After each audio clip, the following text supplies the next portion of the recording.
Dubai. It's a city that seems to have perfected the art of transformation. I mean, it went from a quiet trading post to this global metropolis with just dizzying ambition.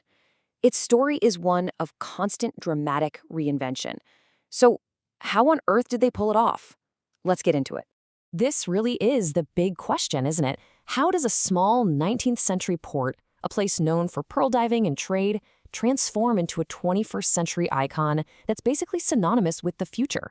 The answer, as we're about to see, involves saving the old, building the unbelievable, and having a pretty surprising vision for what comes next. And you can really see the two sides of Dubai right here.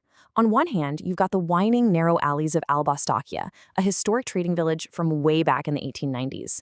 And on the other, the Burj Khalifa, literally piercing the clouds as the tallest structure humans have ever built. It's the past and the present, sitting right next to each other. Okay, so to really understand where Dubai is going, we have to start where it all began.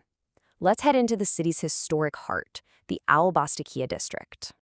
So this district, founded in the 1890s by Persian merchants, was once a super busy hub, but by the 1980s, in that big rush to modernize, it was just seen as old and in the way.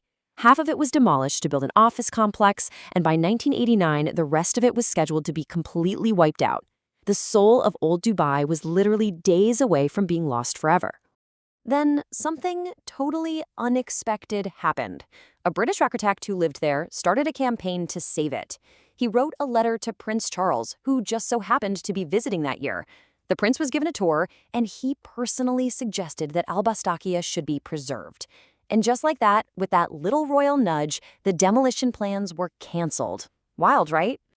So, at the very same time Dubai was saving its past, it was also building an audacious future, a future that would reach higher than anyone had ever imagined. If you want to understand Dubai's ambition, you really only need one number: 829.8 meters. That's over half a mile, straight up.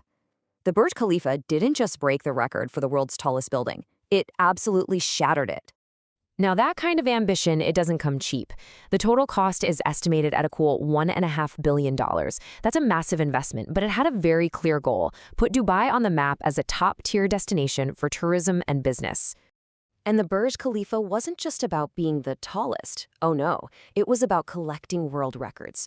It's got the most floors, the world's highest and fastest elevators. It's the tallest freestanding structure ever built. This wasn't just a building. This was a global statement. But here's a little secret about that staggering height. A huge chunk of it is what architects call vanity height. The top 244 meters, the entire spire, is completely empty, non-occupiable space. Its only job is to add height. In fact, get this, if that spire were its own building, it would be the 11th tallest building in all of Europe. And here's one more piece of hidden history for you. Some of the structural steel holding up this 21st century marvel comes from a really surprising place: the demolished Palace of the Republic, which was the old parliament of communist East Germany. So yeah, a piece of the Cold War is literally inside the Burj Khalifa. But after conquering the sky, Dubai is making another major pivot. It's turning its focus back down to the ground and building a brand new identity, one that's all about sustainability and resilience. One of the big reasons for this change is a global reality. Properties and construction together, they account for almost 40% of all urban CO2 emissions. For a city that has built so much so incredibly fast, that number is a powerful reason to rethink how it grows. The city's answer is the Dubai 2040 Urban Master Plan.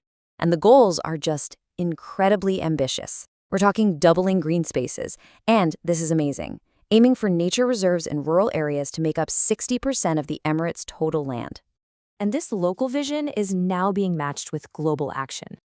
As the host of the COP28 climate conference, the UAE helped broker a historic agreement, the first time nations have ever collectively committed to transitioning away from fossil fuels. That's a huge signal of a really profound shift in the region's priorities.